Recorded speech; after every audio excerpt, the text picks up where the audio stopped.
Hey genius, welcome back to my channel. So genius, जो chapter चल रहा था वो था अपना बैंकिंग कंपनीज। बैंकिंग कंपनीज में आज अपन करने जा रहे हैं practical question number 7।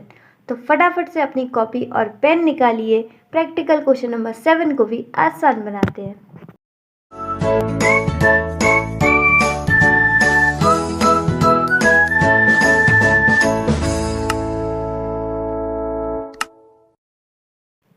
Practical question number 7. ABC Bank Limited has a balance of 40 crores in rebate on bill discounted as on 31st March 2021. क्या बोल रहे हैं कि 31st मार्च 2021 को 40 करोड़ का जो बैलेंस है वो कहाँ पर पड़ा हुआ था? Rebate on bill discounted. 40 crore का बैलेंस कहाँ पड़ा हुआ था? रिबेट ऑन बिल डिस्काउंटेड को। ठीक है, यानी कि ये 31 मार्च 2021 में रिबेट में था। इसका मतलब ये इस साल की इनकम नहीं थी, ये इस साल रिबेट में था, यानी इस साल की इनकम नहीं थी। तो ये किस साल की इनकम होगी? इस साल की।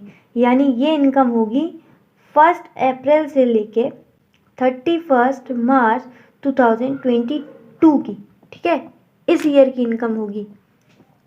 आगे देखो, during the financial year ending 31st March 2022, ABC Bank Limited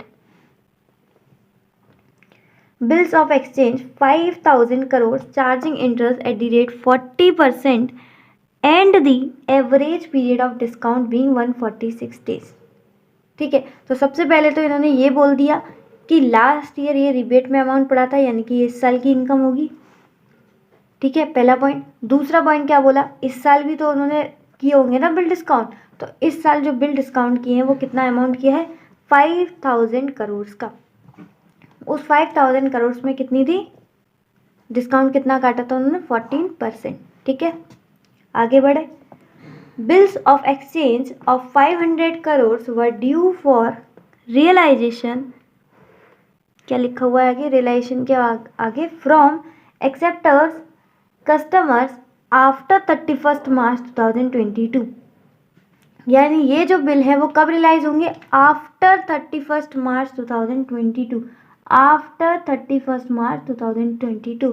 इसका मतलब ये इस साल की इनकम नहीं है, ये इस साल की इनकम नहीं है। तो बताओ, ये इस साल की इनकम नहीं है तो इस साल कहाँ जाएगी? ये इस साल जाएगी रिबेट में।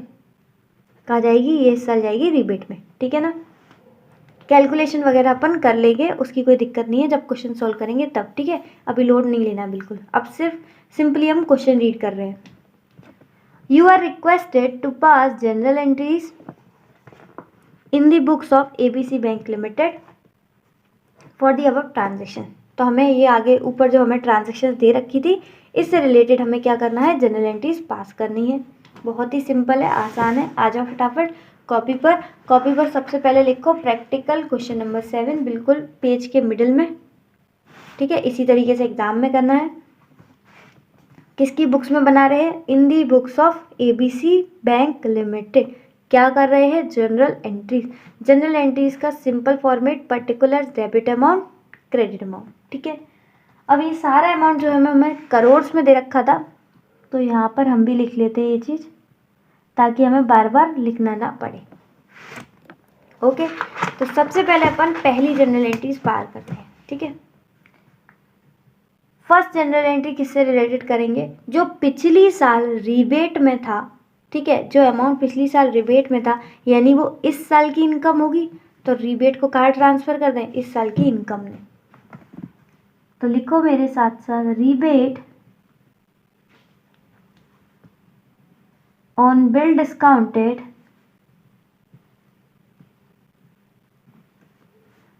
अकाउंट डेबिट कहाँ चला जाएगा? ये इस साल की इनकम में, to discount on bills account. ठीक है, तो पिछले साल का जो 40 करोड़ था वो इस साल की इनकम में चला जाएगा। अब इसका नरेशन जो किया है ना, बस वही नरेशन में लिखना है, कोई भी दिक्कत नहीं। बीइंग ट्रांसफर्ड ऑफ किसको ट्रांसफ़र किया हमने, rebate on bill discounted, rebate on bill discounted किस में किया, टू डिस्काउंट ऑन बिल्स। ये नरेशन बनाने की आदत अभी से डालनी है, ठीक है। बीइंग ट्रांसफर्ड और rebate on bill discounted to discount on bills हो गया। जो पिछली साल रिबेट में था तो वो इस साल की इनकम होगी, वो हमने ट्रांसफ़र कर दी। सेकंड, अब जो ड्यूरिंग द ईयर हमने बिल डिस्काउंट किए उससे रिलेटेड, ठीक है। तो ड्यूरिंग द ईयर के लिखो, पहली bill purchased and discounted account debit, bill purchased and discounted account debit to, अच्छा बिल परचेज टोटल कितने हुए थे, 5000। अब इसमें से पैसा अपन किसको देंगे, क्लाइंट को, लेकिन उससे पहले अपनी भी तो इनकम काटनी है। याद है ना, डिस्काउंटिंग चार्जेस काटते थे क्लास 11th में, है ना, तो अपनी इनकम भी तो काटनी है। तो जो अपनी इनकम है हमारी उसको हम कहाँ डालेंगे, डिस्काउंट ऑन बिल्स में, और बाकी का जो बैलेंस है वो किसको दे देंगे, क्लाइंट को। तो क्लाइंट का अकाउंट क्रेडिट कर देंगे, ठीक है। अब ये किस तरीके से निकालना है, बहुत ही सिंपल, हमें सब कुछ दे रखा है, अमाउंट दे रखा है 5000, इंटरेस्ट रेट दे रखी है हमें 14%, और हमें एवरेज डेज भी दे रखे हैं 146, तो उसको डिवाइड कर देंगे 365 से, ठीक है। एवरेज पीरियड दे रखा था, कोई दिक्कत वाली बात नहीं है। तो 5000 इंटू 14% इंटू 146 डिवाइड बाय 365, ये आ गया 280। कितना आ गया, 280। तो 280 अपना इनकम काट के बाकी का किसको दे देंगे, क्लाइंट को। तो 5000 में से 280 काटो, 4720, 4720 किसको दे देंगे, 4720 अपन दे देंगे क्लाइंट को। तो हमने क्या किया है, बिल परचेज एंड डिस्काउंटेड, उसी चीज़ को अपन को कहाँ लिखना है, नरेशन में। नरेशन मेरे साथ साथ लिखो please.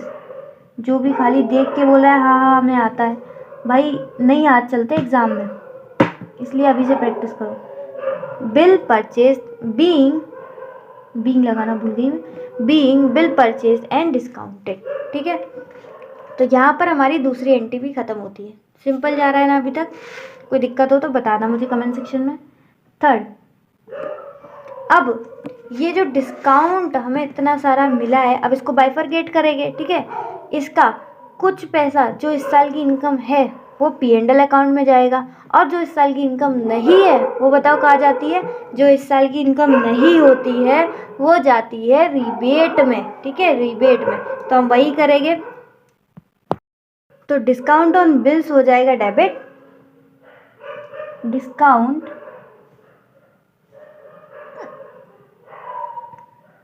On bills account debit to, amount कहाँ चला जाएगा, rebate, to rebate on bill discounted,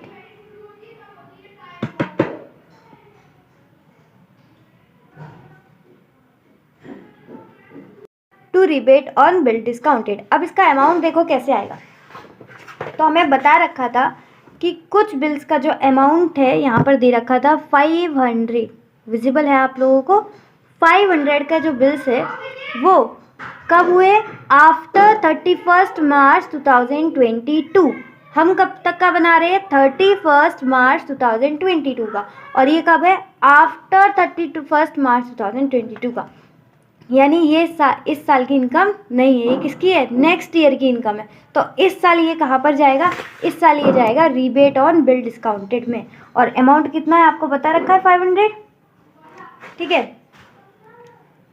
interest भी बता रखी है, कितना है 14%, एंड आपको जो एवरेज पीरियड है वो भी बता रखा है, कितने डेज का, देखो 73 डेज, ओके 73, ठीक है। अब इसको अपन कैलकुलेट कर लेंगे। 500 का टोटल अमाउंट था, इंटरेस्ट रेट है 14%, एंड एवरेज पीरियड कितना है 73, तो डिवाइड कर दो 365 से, ये आ जाएगा 14, तो ये 14 करोड़ आ गया। 14 करोड़ इस साल की इनकम नहीं है, ये नेक्स्ट ईयर की इनकम है, इसलिए हमें इस साल इसको कहाँ पर डाल दिया है, रिबेट ऑन बिल डिस्काउंटेड में। अब मेरे साथ साथ नरेशन भी लिखते जाना, ठीक है ना। Being an expired portion transferred to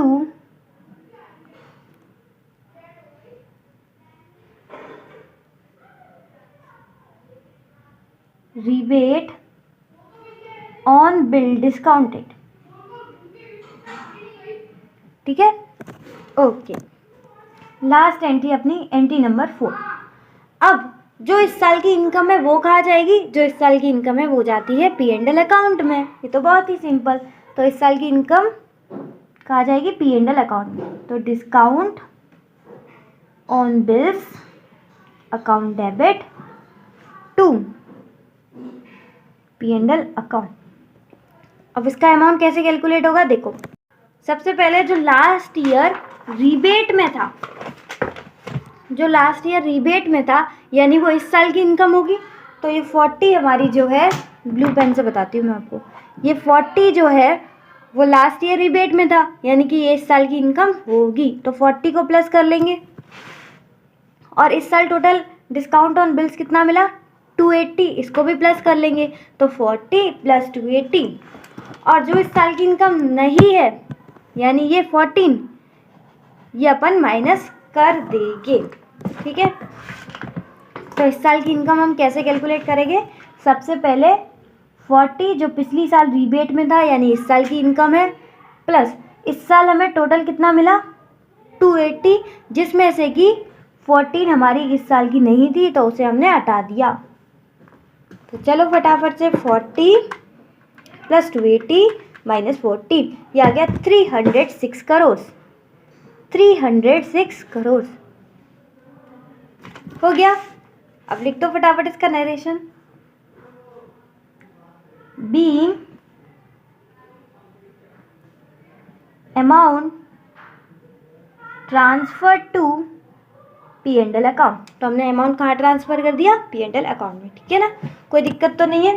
कोई दिक्कत हो तो कमेंट सेक्शन भैया खाली है, बिल्कुल आप अच्छे से उसमें अपना डाउट्स क्लियर कर सकते हैं। देखो इस क्वेश्चन में क्या था? Practical question number 7। सबसे पहले जो पिछले साल की इनकम नहीं थी वो इस साल की इनकम है। पिछले साल कहाँ पर थी? वो रिबेट में, तो इस साल की इनकम में डाल दिया। उसके बाद इस साल भी तो हमने कुछ किया होगा, इस साल भी तो हमने बिल को डिस्काउंट किया होगा, तो उसकी इनकम यहाँ पर हमें मिली थी, लेकिन ये रिसीव थी, ठीक है। इसमें से कुछ अमाउंट ऐसा था जो इस साल की इनकम नहीं है। तो जो इस साल की इनकम नहीं है तो वो इस साल के रिबेट में चली जाएगी, ठीक है ना। और लास्ट में इस साल की जो इनकम है वो कहाँ चली जाएगी? इस साल की इनकम चली जाएगी P&L अकाउंट में। उम्मीद है आपको पूरी तरीके से समझ में आया हो, क्वेश्चन के साथ साथ प्रेजेंटेशन भी समझ में आई हो, नरेशन बनाना सीख गए हो। जो लोग आपको हैबिट नहीं होती है उनको हैबिट आ गई होगी, मेरी डांट सुन सुनकर नरेशन बना लिया होगा, ठीक है ना। तो आज के लिए बस इतना ही। If the video is helpful for you then hit the like button, share with your mates as well if you deserve, and या डू सब्सक्राइब नाउ। यहाँ पर आपको सारे के सारे सॉल्यूशंस इसी तरीके से इसी इजी वे में समझाए जाएंगे, तो आप सब्सक्राइब कर सकते हो। साथ में उसके बेल आइकन जो है उसे भी प्रेस करना ना भूलिएगा, ठीक है। इसी तरीके से खुश रहिए, मुस्कुराते रहिए। मिलते हैं नेक्स्ट वीडियो में, तब तक के लिए bye bye, be happy always.